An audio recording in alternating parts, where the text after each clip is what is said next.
Sometimes, good ideas just don't catch on. There's nothing wrong with the proposed concept, but it doesn't get the attention that it should have received. Some of these turn into cult classics, finding their audience far too late to make it worthwhile looking back. Most of the time it just fades into the past, never getting its due. That's the gist of today's subject, Slagovich, the city between it all. The town is found on the far western side of the Serpent Peninsula and is a central trading point between the various sections of Brunn. This should be a core hub city in Mystara, but it was forgotten by the time it started to get talked about. Well, no longer. It's time to give what could have been Mystara's best-known city-state the attention it deserved. Welcome to Mystara. I'm Mr. Welch, and it's time to take the tour. The city first appeared in the module Quagmire, where several paragraphs of information were given, but the town was not described in detail. It's a busy port, where shipping prices are doubled because of its remoteness. It was part of 3 trade cities, with Mule Beach and Sea Camel are also discussed, but they were dropped when the history of the Serpent Peninsula was revised. It was then briefly mentioned in Slavich Coast, but only in passing. This is what we know about Slagovich in its initial appearance. It has a wharf. Bondi Slagoman buys wild horses, wild camels, and wild mules. No healthy animal refused. You can see the problem with that entry if you know anything about mules. But that's all you get. No system of government, we don't know who's in charge, what the economy's like, or anything else in the city. Worse, much of the text about Slagovich is cut and paste into the entries for Mule Beach and Sea Camel, with only the names being changed. Quagmire is not a good module, but while the story for Mule Beach and Sea Camel ended there, Slagovich would be spared. The city made its return in Voyage of the Princess Ark in Dragon 171 and later part of the compilation in Champions of Mystara. The one defining characteristic that Slagovich gains in all this article is it possesses cinnabril mines, possibly the only city outside the Savage Coast to do so. This causes continuity problems for Red Steel as the city is well outside the Red Curse, so there is no need for the metal to alleviate said curse.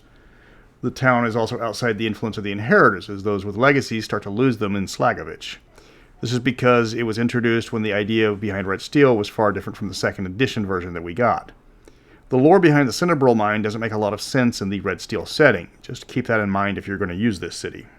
The city is divided into 2 sections, Upper and Lower Slagovich.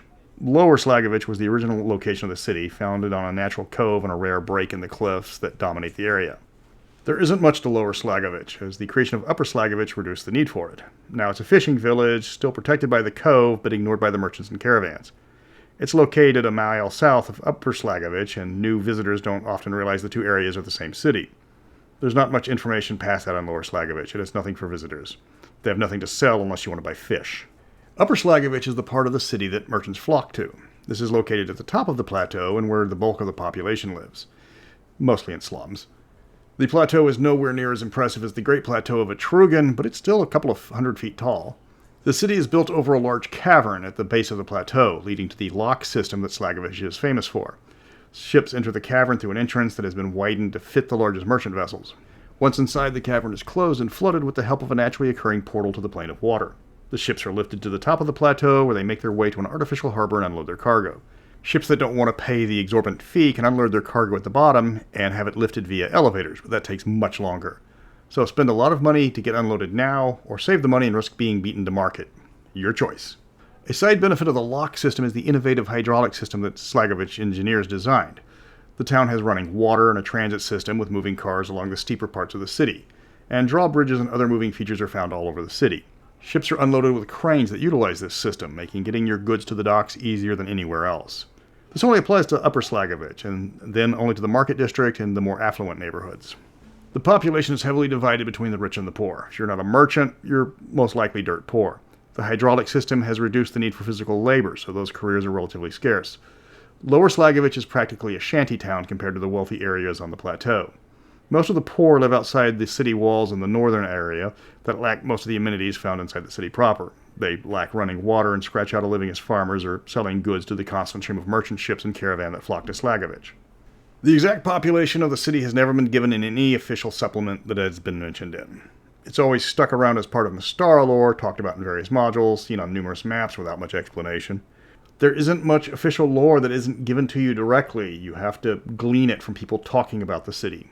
There's not an official map of the city. The vaults created Lower Slagovich to help create some of the continuity errors on the map. It's always in the background, and even when it gets its time in the spotlight, it's off to the side. It's essentially the Tracy Lee Coco of Mystara. One aspect the city has that makes it unique is the cinnabril mines, a rarity for locations not on the Savage Coast. Slagovich is below the Black Mountains on the Serpent Peninsula, leagues away from Texiarius, the closest nation in the Savage Baronies. But it is confirmed to have at least one working cinnabril mine. The population has a reddish skin tone, indicative of people near those mineral deposits. If you're using the Red Steel source book, Slagovich sits well outside the area of the Red Curse, meaning they don't need cinnabril as they lack legacies. If you're following the Champions of Mystara version of the Savage Coast, only those in the mines and the surrounding areas need the mineral to avoid the worst effects. The reason behind Slagovich's importance and wealth is the cinnabril mines. Because of their distance from the curse, the inheritors have no claim over the city. Slagovich can mine, refine, and sell all the metal without interference. Keep in mind they only have access to red steel, not smoke powder. If you want guns, you still have to go to Cimarron. They keep their independence by arming their knights with red steel weapons and armor. They sell a small amount of what they mine and get to set the prices, and people will gladly pay them. In addition, the city is the only way to raise or lower goods waiting for ships or caravans. You have to load your goods in wagons at Slagovich to avoid going around the peninsula. To avoid going through the cursed regions for extended periods, your caravans stop in Slagovich and load them onto waiting ships. The city's location is one of the most strategic on the continent. While it's relatively small compared to even the smallest nations, its defenses are formidable. Attacking from the ocean requires scaling cliffs or trying to raise your ships with a lock system, a system that can be turned off, sending attacking ships plummeting to their doom.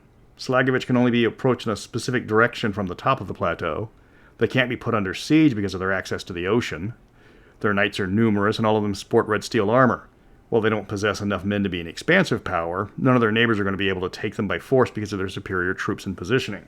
Slagovich's greatest enemy is Hool, which covets the city's strategic location, mineral resources, and natural wealth. Acquiring the town would give them access to the sea, something the nation desires greatly. Since they can't conquer the nation by force, as they don't share a border, and they'd have to go through the Black Mountains, they tried to use treachery.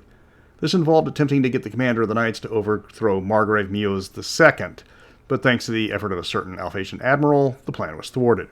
This hasn't stopped Hool from plotting against Slagovich, but their original plans revealed their hand to the city's nobles. That's pretty much what we know about Slagovich officially, but we can expand on it thanks to the vaults and my impressive writing skills. This should be the ultimate hub city if you want to do a far-ranging campaign across the continent. The vaults has given the town a population of over 17,000 permanent residents. The merchants that are going to be found in the city at any given time should range between 10 to 40% of the total population. The sources state that Slagovich's goods are found as far away as Irendi and the Army of the Immortals and all points in between. When the party arrives, the city needs to be busy during the day and almost abandoned at night. It nearly has a steampunk vibe, but it lacks any genuinely fantastic creations.